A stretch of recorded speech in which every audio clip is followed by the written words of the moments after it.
Alright, so we're back on this Mazda 6. What I wanted to show you guys is where I'm at, where I'm going with it, procedural operations, right? So that's where we're at. Got the metalwork done, got a little bit of fiberglass, got dents pulled, got a little fiberglass work, roughed it out. Went on into the bodywork stages, 80, 180, 320.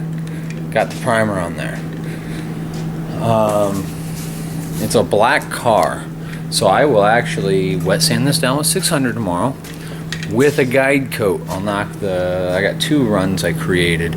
One was a door ding I didn't see prior, and I just kind of loaded it up. It seems really silly, but the end result is exactly what I'm aiming for, to be honest. If I come across something that's late in the game, it's like the Monte Carlo hood.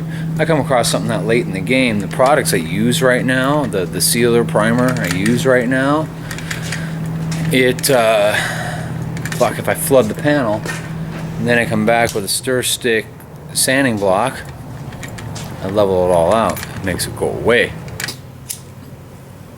So let me recap to this point. This is typical of any project, and in fact, because it has metal work and blocking involved, it's very accurate to a portrayal of a longer term project like a restoration.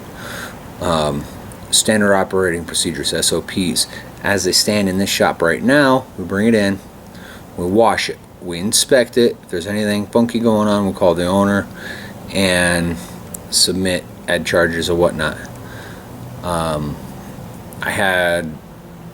As I was doing the metal work, I found some issues, so we'll get into that in a second.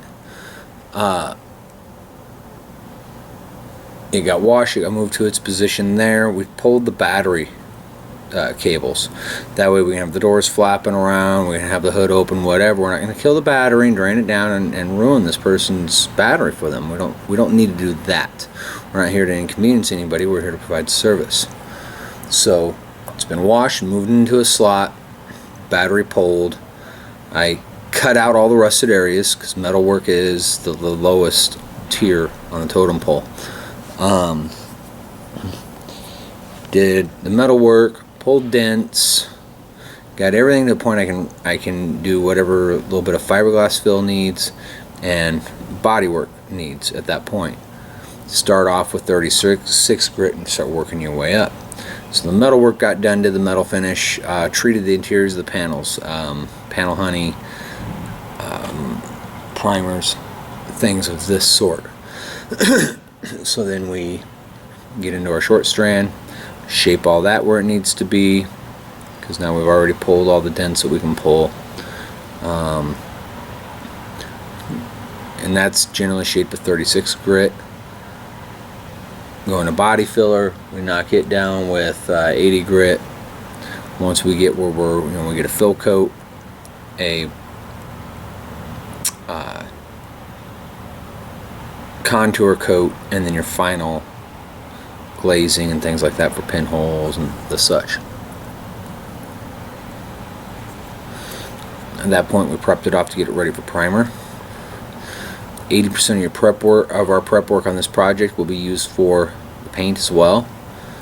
So I can peel off some of this paper, and I'll actually reuse the paper because there won't be anything wrong with it. I just wanted to not overspray into the windows. Wiped everything down that wasn't body work with wax and grease remover. Bodywork's clean, we just sanded it. Scuffed around all the bodywork areas with a red Scotch Brite. Now with the bodywork, I worked it with blocks and files to 180, and then I came back with an interface DA, did 180 and 320 to take all the scratches out. If you put a scratch in, you have to take it out. There's still a lot of scratches in that bodywork. So around the bodywork areas, so I can get that sealer to stick, I went ahead and scuffed the panel down with a red Scotch Brite. A lot of that sealer will come out of that panel where it wasn't sanded. That's fine. Tomorrow we will wet sand it down, get it ready to roll in the booth, get the wheel arches prepped, get the windows properly prepped, get the door jamb properly prepped. And this will actually have to do the sill plate also. because of the damage there. So I've actually got a spot panel primer I'll use for that. Put her in paint, pull her out, we reassemble her, nib, polish anything we have to if there's anything to nib or polish, and out the door it goes.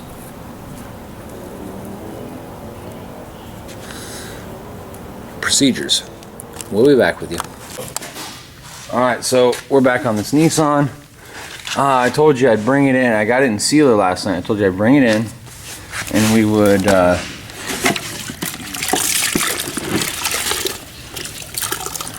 take and wet sand it today. So that's what we're doing. Getting it ready to go in the booth to get painted. This thing will actually leave this afternoon. Alright, you can see that if it'll focus in. There's no black speckles. I got guide coat and I'm actually sanding it down. I got, you know, pinholes and shit. This primer I use is pretty badass gnarly shit, so I'm not worried about those pinholes and that little rivet there. You can see I've done it on everything. So we're gonna go down.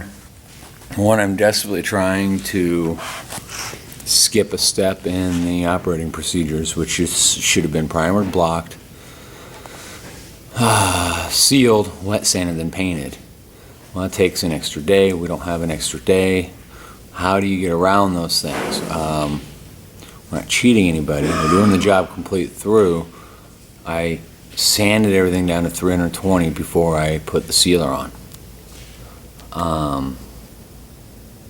And then came in, we guide coated, as you can see, and then proceeded to wet sand these panels till they're all nice and sparkly white where the sealer's at. If I break through the sealer anywhere, I'll mix up just a little bit real thin it out good so that I can shoot it on. I can shoot it on wet. Once it flashes out, I'm ready to paint over it. It's safe to do that with this product. The depths of the sealer I'm using have yet to be plumbed. Nobody really knows what all you can do with it. It's pretty nifty shit. So we're looking at operating procedures, and this is one of those occasions where do we find room to wiggle to be able to ignore certain steps. Sometimes expediency, sometimes time gets in your way and you have to ignore a step here or there if you can. We compensate that by using a better product that's going to give us what we want overall. Alright, I'm going to throw it up on a tripod and kind of let you check this wet sanding process out. It's basic shit.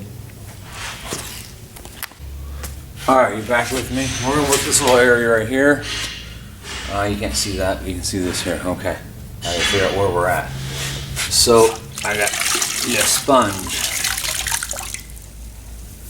Wiping it down, see where I'm at, throw it back in here. I got this little guy. And he's pretty good for some of these surfaces.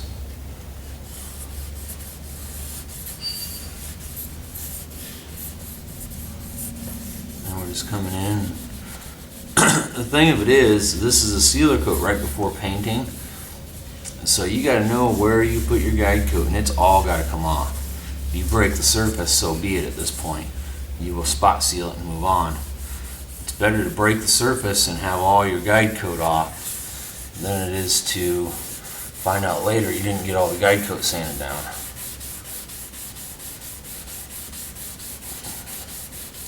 The guide coat, being just a cheap spray paint, is all I use.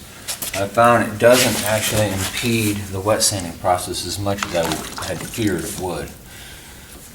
But when you're going black, even if I had primered, blocked, sealed, and wet sanded, I would still be using guide coat. Black is the worst product to put down as far as showing off any imperfections. And there's going to be imperfections. We're doing about an 80% job on this car.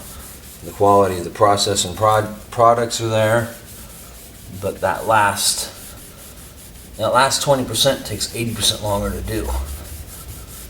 I'd have to have a little more time with this project, and we don't have it. Customer will be very pleased. I'm not worried about any of that.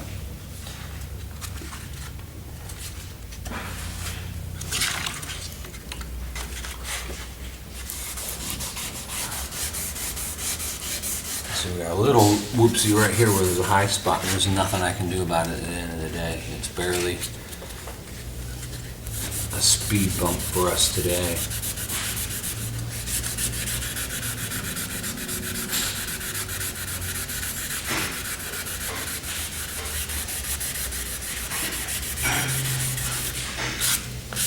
And the sealer I got is a direct to metal, so it's doing my corrosion protection. I'm probably right in the way of the camera, aren't I? Sealer I'm using is a direct to metal, so I've got my corrosion protection.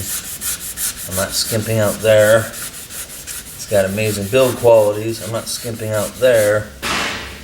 And as you can see, I did raise the head on a slight high spot.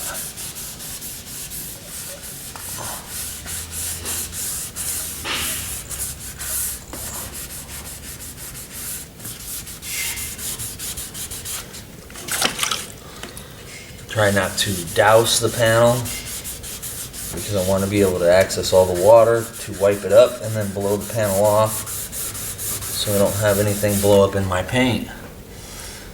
So I'm going to continue like this. You can kind of see what I'm working on, how I'm doing it, why I'm doing it. The big thing is, if you're painting black and you want it to look good, guide code is relevant. But you have to make good and goddamn sure all that guide code's sanded off the panel completely. You know, we'll come back through and we'll prep the rest of the panel with 1000 grit, 600 grit where there's primer and a little further, 1000 grit everywhere else, because we're basically shooting this whole side of the car. We called the owner up. We did find an issue on this door. There were some chips down here, so I called him up and we upsold the extra 3 hours it'll take to get this where it needs to be. Well, it's a couple hours and some materials. So that's where we're at here. We're just jamming away. I'm going to come back once we get ready to stuff in the booth, and we're going to finish the prep work because I didn't do inside the door jams. So once we get the booth cleaned out, wet down, car shoved in there, we'll prep the car, I'll come back. Alright, so we're covering the Nissan operating procedures. I left off, we were using a cheap spray paint for a guide coat that's a lacquer base. So we took great care and time and made sure everything was sanded off. I went through, I sanded the rest of the panels down with 1000 grit so it will accept clear coat without a problem. It won't show a scratch. 600 will show a scratch if you just clear coat blend. And now at this point we got it painted. Came out well. I'm very pleased with it, to be honest. There is bits of nibs in it. They can run it through a car wash Monday and it'll be perfectly fine. Actually, the whole rocker's sealed up. We put the plastic rocker back on and painted everything at once. Good, bad, or indifferent, that's how it was done. It's firm and dust free to the touch, but it's not toolable yet. You can still feel it's a little rubbery. The owner will be coming by later this evening to pick it up. We went ahead and prepped off the windows and doors so I could spray the jams interior, and I did that with a urethane single stage essentially. That way I could let it flash off and dry. It dries quick, shut the door, and I can do an overall. And with that overall, it kind of feathers itself up inside. Works out great for us. We've stripped it, pulled it out of the booth. Joe put the taillight in.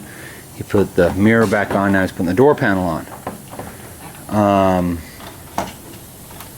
That's the skinny of it, the sum of the whole. I don't know if you can see it. There's bits of trash right up there. It could be polished out. For what we were asking for in budget and time, we're there. It really needs rubbed out. Any paint job should be rubbed out preferably. So we're going to run this down now. We brought it in, we washed it, water soap, washed it. We wiped the car down with a towel, dried it off. We went right into cutting out rust. We did the tear down. Took off the parts we needed off. The rocker panel and the mirror, because it's hard to paint a door with a mirror on it. You can do it, but on a black car I would never suggest it. On a white car you can get away with it. How's that? Metallics are really tough because you can't get a straight shot, so you got a weird flop. So we're going through that process. And now we've got all the parts disassembled that we need off of it, and it's sitting in a spot with the battery disconnected. Not only does that assist with not nuking your computer if you've got a weld on it, it's just barely old enough car you can weld on it. I'm going to sit down. Then we go to cutting out all the rust. Interior and exterior panels. Make up the parts, weld them on, go and do all the panel pulls you need to do, get all that dealt with to a point of metal finish. Do your metal finish, go into if you use any short strand on it, so you're working your way up in aggregates. We started off with 36 grit. Now with the fiberglass, you shape it with 36 grit. We go into our fill coat and level coat and finish coat, and we start at 80 grit and work our way down to 320 is what I went to on this one. Prepped it off, got it in primer, sealer. It's a direct metal, it's corrosion resistant. We use, because it is black and it's not a terrible practice, we use a guide coat, and we wet sanded that down with 600 by hand, and then we actually reassembled. So we cleaned up that rocker panel and scrubbed it with 600 grit wet sand. Reassembled the rocker panel because everything underneath is corrosion protected at this point. We used cavity wax. I used weld through primers where relevant, and it's all in a epoxy type direct metal sealer. Got it in the booth, got it all prepped out for an exterior, and bagged it because you don't want a bunch of overspray everywhere. Got the doors propped open so I could jam it out. Jammed it out real quick, walked away for 45 minutes. Came back, stripped all that prep work, and I was able to prep that door below where the rubber gasket goes. If you have to paint up past where the rubber gasketing goes, you got to let it sit a lot longer than 45 minutes. 3, 4 hours, 5 hours, depending on the product you're shooting, how heavy you're shooting it. So I got all that covered, and I was able to escape those areas where the gaskets hit the door jamb. Closed it up, finished the last details of prep, and we went ahead and, we've got all those panels were scrubbed 1,000 grit wet sand, dried off, car was blown off. We wiped anything down that wasn't body work with prep all, tacked everything down. Now the car is bagged, it's ready to go. So if you have to, get one more swipe with a tack cloth, otherwise go right into your paint process. Usually 3 coats give you a sealing. On this one, because it's black, I actually inspected it with a hand light. Went into clear, inspected it with a hand light. We did 2 full heavy wet coats. I doubled down, in fact, on my coating it in clear. I didn't like how it was flowing out, so I hammered it again a little harder. High humidity makes that clear coat snap real fast, real hard, so it doesn't flow out by itself so much. You kind of have to force it.